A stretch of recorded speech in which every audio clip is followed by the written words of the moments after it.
नीलाम्बुजश्यामलकोमलाङ्गं सीतासमारोपितवामभागम् पाणौ महासायकचारुचापं नमामि रामं रघुवंशनाथम्। आइए श्री राम कथा को हम प्रारंभ करें। अरण्य कांड की चर्चा करते हुए हम लोगों ने भगवान राम के दिव्य चरित्र की चर्चा करी है, जिसमें शूर्पणखा के चरित्र से लेकर खरदूषण वध से लेकर भगवान राम की प्रतिज्ञा निश्चरहीन करो मैं भुज उठाए प्रण कीन, और वहां से लेकर शबरी का चरित्र, और अंत में देव ऋषि नारद के माध्यम से संत और असंत का ज्ञान, बहुत सारी बातें अरण्य कांड की हम लोगों ने करी है। आइए अब रामचरितमानस के चतुर्थ सोपान किष्किंधा कांड की ओर हम प्रस्थान करते हैं। किष्किंधा कांड की ओर हम चलते हैं। दो बातें सबसे मुख्य हैं जो मैं आपके सामने सबसे पहले रखना चाहूंगा। पहली बात तो यह है कि रामचरितमानस के एक प्रमुख पात्र श्री हनुमंत लाल जी के दर्शन रामचरितमानस में सबसे पहले यही किष्किंधा कांड में होते हैं। इसके पहले किसी भी कांड में हनुमान जी की चर्चा नहीं है। अन्य रामायणों में जरूर है, लेकिन तुलसीकृत रामचरितमानस में हनुमान जी का प्रवेश यही होता है राम कथा में। ये बड़ी महत्वपूर्ण बात है। और दूसरी एक और महत्वपूर्ण बात मैं आपको ये बता दूं, हनुमान जी जिनको शंकर सुमन भी कहा गया, कुछ जगह उन्हें रुद्रावतार भी कहा गया, और भगवान शंकर का राम कथा से बहुत गहरा संबंध है। यूं तो राम कथा के आदि प्रवर्तक भगवान शंकर हैं, और भगवान शंकर के आराध्य प्रभु राम हैं। लेकिन रामचरितमानस की एक और खास बात है जो मैं आपके सामने रखना चाहूंगा, और वो ये है कि गोस्वामी श्री तुलसीदास जी ने रामचरितमानस के 7 कांडों में कथा प्रसंग से पहले संस्कृत के श्लोकों में, सोरठों में उन्होंने प्रार्थना करी है, वंदना करी है। और ये वंदना किसकी है, प्रार्थना किसकी है? अगर आप देखेंगे तो एक तो उन्होंने अपने आराध्य और राम कथा के नायक प्रभु श्री राम की वंदना करी है। वो तो स्वाभाविक बात है, जिनकी कथा लिख रहे उनकी वंदना करनी है, और गोस्वामी जी के वो आराध्य देव हैं। परंतु इसके साथ साथ सभी कांडों में उन्होंने भगवान शंकर की स्तुति जरूर करी है। भगवान शंकर का स्मरण जरूर किया है। भगवान शंकर का उन्होंने वंदन किया है। ये बड़ी महत्वपूर्ण बात है। और भगवान राम ने तो कहा है, शंकर भजन बिना नर भगति न पावहि मोर। शायद इसलिए तुलसीदास जी ने सोचा होगा कि शंकर जी को भजन जब तक भज न लूं, जब तक शंकर जी की स्तुति आराधना प्रार्थना न करूं, तब तक प्रभु राम प्रसन्न नहीं होंगे, मेरे आराध्य मुझ पर प्रसन्न नहीं होंगे। इसलिए उन्होंने शंकर जी की स्तुति करी है। और चूंकि वो राम कथा के आदि प्रवर्तक हैं, राम कथा के प्रणेता हैं, इस दृष्टि से भी उनकी वंदना आवश्यक है। सौभाग्य से इस समय श्रावण मास चल रहा है और श्रावण मास में भगवान शंकर की विशेष पूजा अर्चना होती है। तो आइए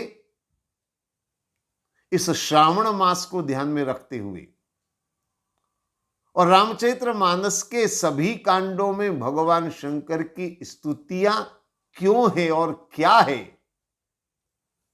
थोड़ा सा इसको समझने का प्रयास करें। देखिए, भगवान शंकर की स्तुति तो गोस्वामी जी कर रहे हैं, लेकिन हर कांड में उनकी जो स्तुति है, भगवान शंकर का जो यशोगान है, उसमें अंतर है, बहुत बड़े बड़े अंतर है। यानी किस कांड में भगवान शंकर की किस तरह से स्तुति तुलसीदास जी ने करी, ये बहुत महत्वपूर्ण हो जाता है। मैं तो कहता हूं कि गोस्वामी जी ने भगवान शंकर की स्तुति के साथ साथ उस पूरे कांड की कथा का आधार रखा है। ये केवल शंकर की स्तुति नहीं है, बल्कि भगवान शंकर की स्तुति के माध्यम से उन्होंने पूरे कांड का आधार रखा है। ये है इस कांड का आधार। आप देखिए, एक एक कांड को आप देखें और भगवान शंकर की स्तुति को समझने का प्रयास करेंगे तो आपको निश्चित रूप से पता चलेगा कि भगवान शंकर की स्तुति में भी उन्होंने कितना रहस्य भर दिया है, कितनी महत्वपूर्ण तरीके से उन्होंने भगवान शंकर की स्तुति करी है। हर कांड को आप देखिए, मैं बहुत विस्तार से नहीं लेकिन संक्षेप में भगवान शंकर के वर्णन को आपके सामने रखने का प्रयास कर रहा हूं। सबसे पहले बालकांड। तो बालकांड में भगवान शंकर की स्तुति वो कैसे कर रहे हैं तुलसीदास जी? बोले, भवानी शंकर वंदे श्रद्धा विश्वास रूपिणो। यहां पर उन्होंने श्रद्धा और विश्वास को प्रमुखता दी है, क्योंकि बालकांड के अंदर सारी कथाओं के आधार को समझने के लिए यह बहुत जरूरी है, श्रद्धा और विश्वास। और चाहे प्रसंग नारद जी का हो, चाहे प्रताप भानु का प्रसंग हो, चाहे जय विजय का प्रसंग हो, मनु और शतरूपा की कथा हो, भगवान राम का जन्म हो, भगवान राम का विवाह हो, ये सब बालकांड की कथाएं। और इन सब कथाओं में महत्वपूर्ण क्या है? श्रद्धा और विश्वास। भगवान को पाना है तो श्रद्धा चाहिए, विश्वास चाहिए। देवता स्तुति करते, विश्वास चाहिए। राम जन्म होगा कब? जब श्रद्धा होगी, विश्वास होगा। नारद जी जहां विश्वास डगमगाया भटक गए, प्रताप भानु जहां उसकी आस्था डगमगाई वहां भटक गया।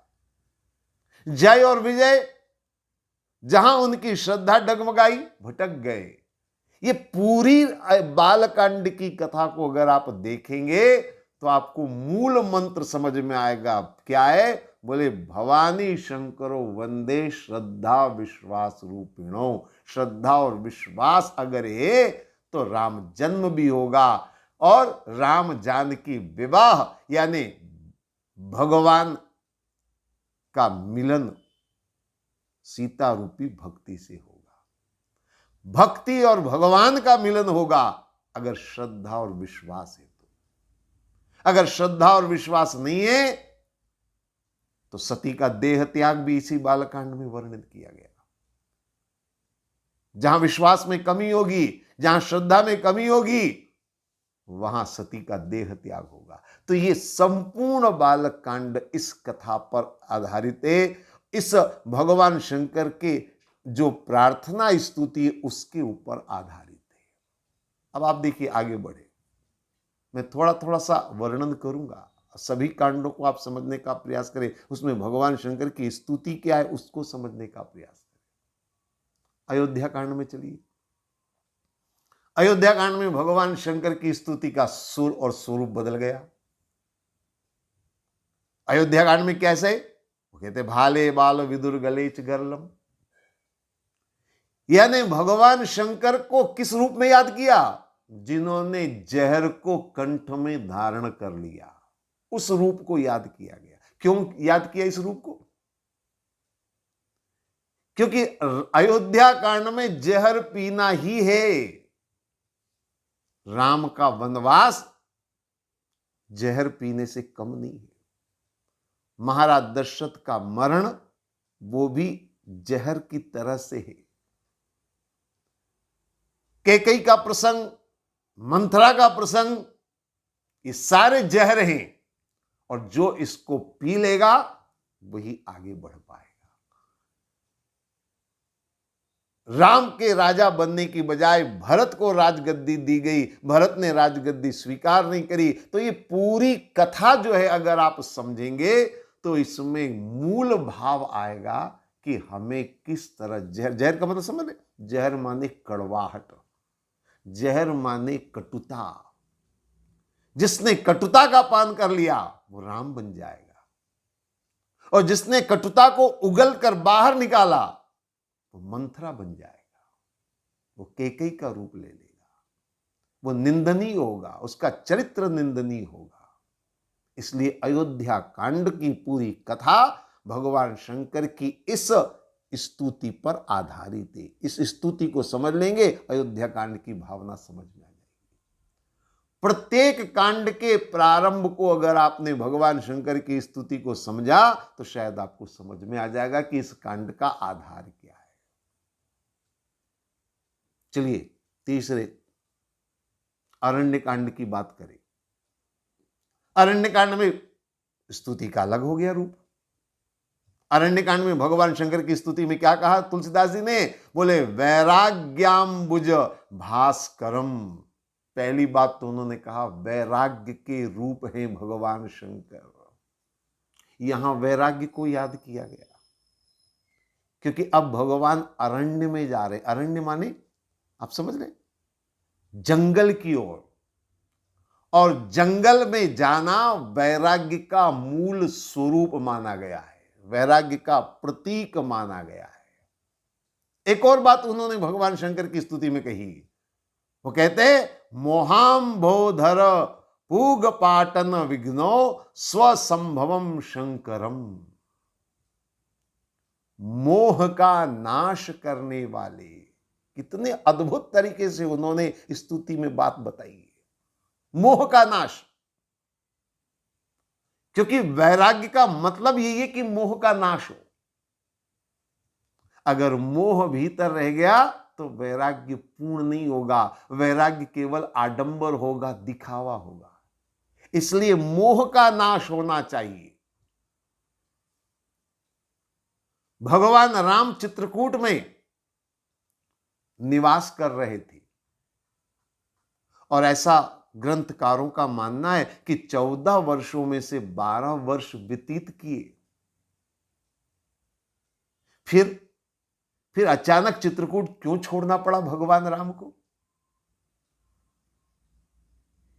क्योंकि अयोध्या वासियों का आगमन जब हुआ, नर नारियों का, परिवारजनों का जब आगमन हुआ, तो भगवान राम को लगा कि जहां परिवार और इष्ट मित्र कुटुंब का बारंबार मिलन होता है वहां मोह की उत्पत्ति होना स्वाभाविक है। इसलिए उन्होंने चित्रकूट छोड़ दिया। संभवतः आपको ध्यान होगा कि अरण्यकांड की पहली कथा जो है, जिसकी चर्चा मैंने करी थी, जयंत जो कौवे का रूप धारण करके आता है, और मैंने कहा था ये मोह का प्रतीक है, मोह का प्रवेश हो सकता है यहां पर, इसलिए मोह पर विजय पाना जरूरी है। और इसीलिए तुलसीदास जी इस प्रार्थना में कहते हैं, मोहाम्भोधर, मोह का अंत करने वाले भगवान शंकर का ध्यान करो। हर कांड के प्रारंभ की स्तुति पर गौर करेंगे, बड़ा महत्वपूर्ण है। इसके बाद किष्किंधा कांड, जिसकी चर्चा हम आगे करेंगे, लेकिन मैं अभी आपको सारे कांडों का भगवान शंकर की क्या स्तुति है उसका थोड़ा सा वर्णन आपके सामने कर रहा हूं। अब मैं सीधे लंका कांड की बात करूं। मैंने किष्किंधा और सुंदरकांड को छोड़ा है, अभी बाद में उसकी चर्चा करूंगा। लंका कांड की बात करें, बालकांड, अयोध्या कांड, अरण्य कांड, उसके बाद किष्किंधा और सुंदरकांड के बाद लंका कांड आता है। और लंका कांड का मतलब आप समझ लें, आसुरी प्रवृत्तियों का सर्वनाश, दुष्प्रवृत्तियों का सर्वनाश। तो यहां भगवान शंकर की स्तुति कैसे करिए? बोले, काल व्याल कराल भूषण धर्म। यहां भगवान शंकर का रूप कौन सा है? बोले, काल, महाकाल, विकराल। क्योंकि जब काल महाकाल होगा तभी तो आतताइयों का अंत होगा, तभी तो दुष्टों का सर्वनाश होगा। यह लंका कांड की स्तुति का स्वरूप है। और उत्तरकांड में, हर कांड के अंदर भगवान शंकर की स्तुति है और स्तुति का रूप अलग अलग है। आप देखिए, वैसे भगवान शंकर को ज्यादातर हम लोग जो दिनचर्या में भगवान शंकर के बारे में कहते हैं, एक तो कहते हैं भगवान शंकर भोले भंडारी, एक हम कहते हैं भगवान शंकर को अवढर दानी। लेकिन लंका कांड में या अन्य किसी कांड में इसकी चर्चा नहीं करी गई। क्यों?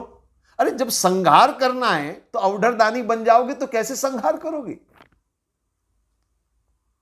अगर आपको दुष्टों का अंत करना है तो भोले बाबा बन जाओगे तो कैसे सर्वनाश करोगे? इसलिए यहां भोले नहीं है, यहां अवढरदानी नहीं है, यहां तो काल व्याल कराल भूषण धर्म, ये रूप होगा तब संहार होगा, तब आतताइयों का अंत होगा। और उत्तरकांड, अब उत्तरकांड आ गया, यानी भगवान राम राज्य की स्थापना, राम राज्य की स्थापना होगी। तो यहां भगवान शंकर की स्तुति में क्या कहा गया? बोले, कारुणी कल कंजलोचनम नेमि शंकर मनंग मोचनम। भगवान शंकर का कौन सा रूप? बोले, कारुणिक, करुण रूप। ऐसा करुण रूप, क्योंकि जब राम राजा बनेंगे तो प्रजा के ऊपर कारुण्य रूप होना चाहिए, तब राम राज्य की स्थापना होगी। राम राज्य का अर्थ है सबके ऊपर करुणा, सबके ऊपर दया, सबके ऊपर अपना जो है वो भाव होना चाहिए। तो ये शंकर के रूप का जो वर्णन किया गया, स्तुतियां जो करी गई, उसमें पूरे कांड का एक तरह से वर्णन उन्होंने कर दिया। अब दो कांडों की बात। सुंदरकांड, आप सब जानते हैं, सुंदरकांड हनुमान जी का ही सारा वर्णन है। सुंदरकांड हनुमान जी के नाम पर जाना जाता है। हनुमान जी के भक्त अनुयायी सुंदरकांड का पाठ करते हैं अलग से। और मैंने प्रारंभ में आपसे कहा, हनुमान जी को भगवान शंकर का पुत्र, शंकर सुमन भी कहा गया है और शंकर के अवतार के रूप में माना जाता है। एकादश अवतार, एकादश रुद्र के रूप में हनुमान जी का अवतार हुआ। और इसलिए सुंदर कांड में गोस्वामी जी ने जब हनुमान जी की स्तुति करी तो उन्हें ऐसा लगा अब अलग से शंकर नहीं है कि जिनकी स्तुति की जाए।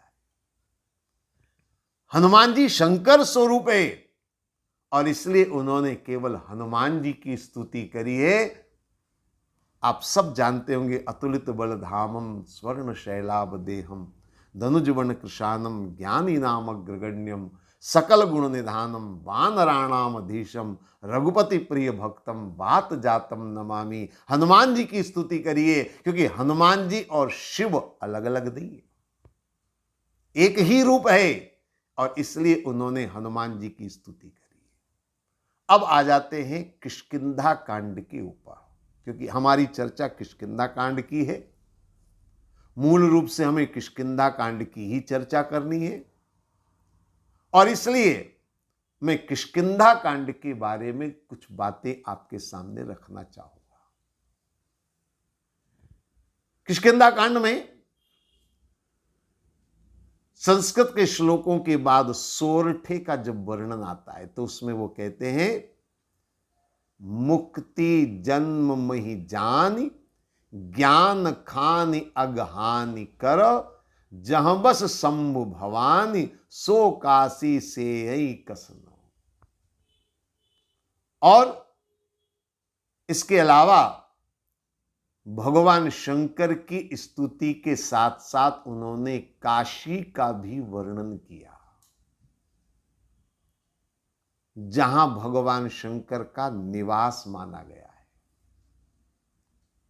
और काशी को मुक्ति का धाम माना गया है। इसका मतलब यह है कि किष्किंधा कांड की कथा का संबंध मुक्ति से।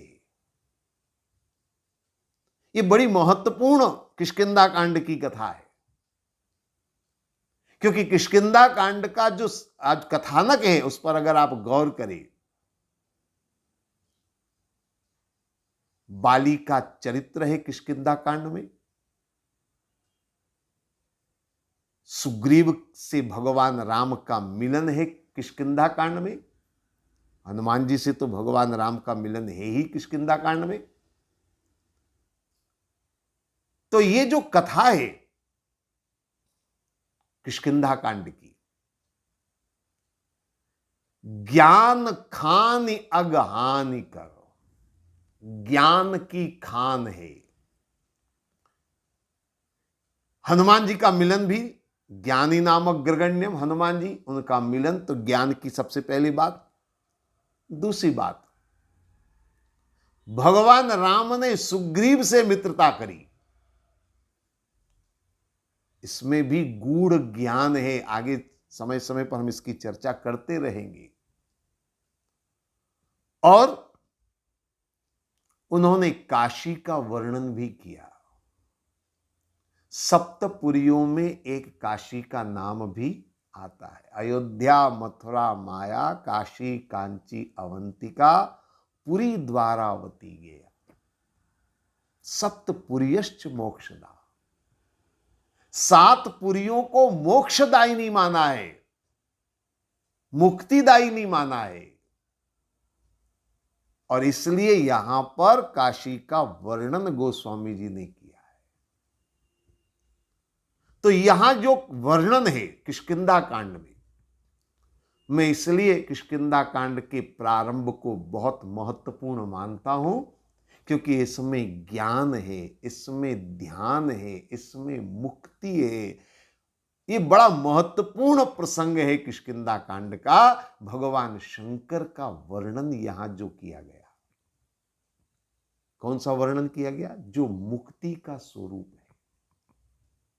देखिए, भगवान शंकर के 2 स्वरूप माने गए।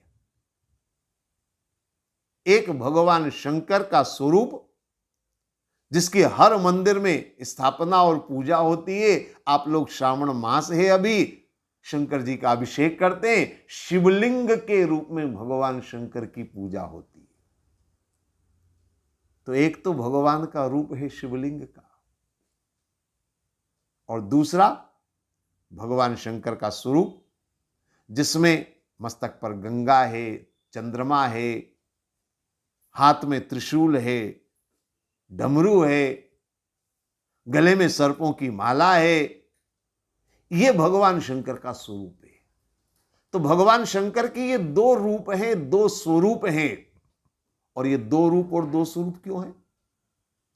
ऐसा विद्वानों का मानना है, ज्ञानियों का ऐसा मानना है कि एक भगवान शंकर का स्वरूप निर्गुण ब्रह्म का स्वरूप है और एक भगवान शंकर का स्वरूप सगुण स्वरूप है। शिवलिंग शब्द से कभी कभी भ्रांति हो जाती है। मैं आपको स्पष्ट बता दूं, और मैं हमेशा जब भी प्रसंग आता है ये बात कहा करता हूं,